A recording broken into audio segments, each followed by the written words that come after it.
चला मुलांनो, प्रयोग करूया. तुमच्या वर्गातील तुमची बालमैत्रीण ज्ञानेश्वरी या प्रयोगाची कृती करणार आहे. या प्रयोगासाठी आपल्याला साहित्य लागणार आहे. पीठ, 2 बशा, 2 ग्लास आणि पाणी. प्रथम आपण एका बशीत थोडे पीठ टाकूया.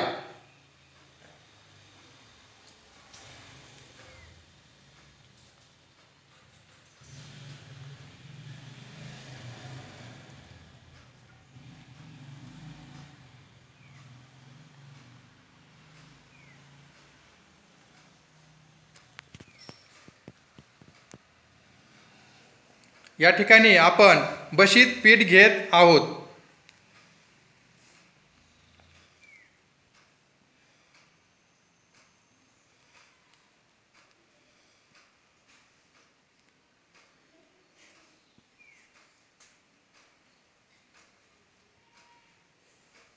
यानंतर आपण दुसऱ्या बशीत थोडे पाणी घेणार आहोत.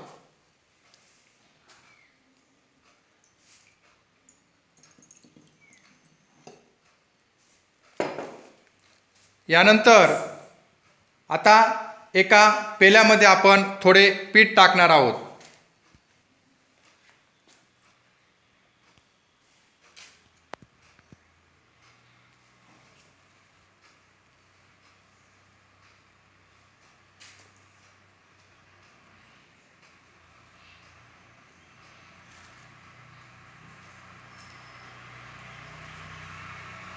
या ठिकाणी आपण पेल्यामध्ये पीठ टाकले आहे. यानंतर दुसऱ्या पेल्यामध्ये आपण थोडे पाणी टाकणार आहोत.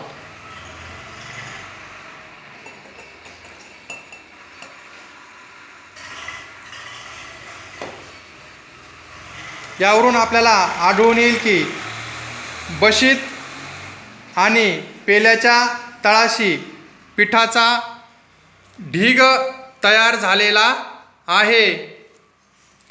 पाणी मात्र बशीचा किंवा पेल्याचा आकार घेते. यावरून काय उलगडते तर ज्या भांड्यात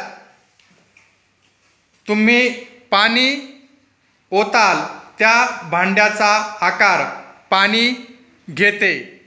पाण्याला स्वतःचा आकार नसतो.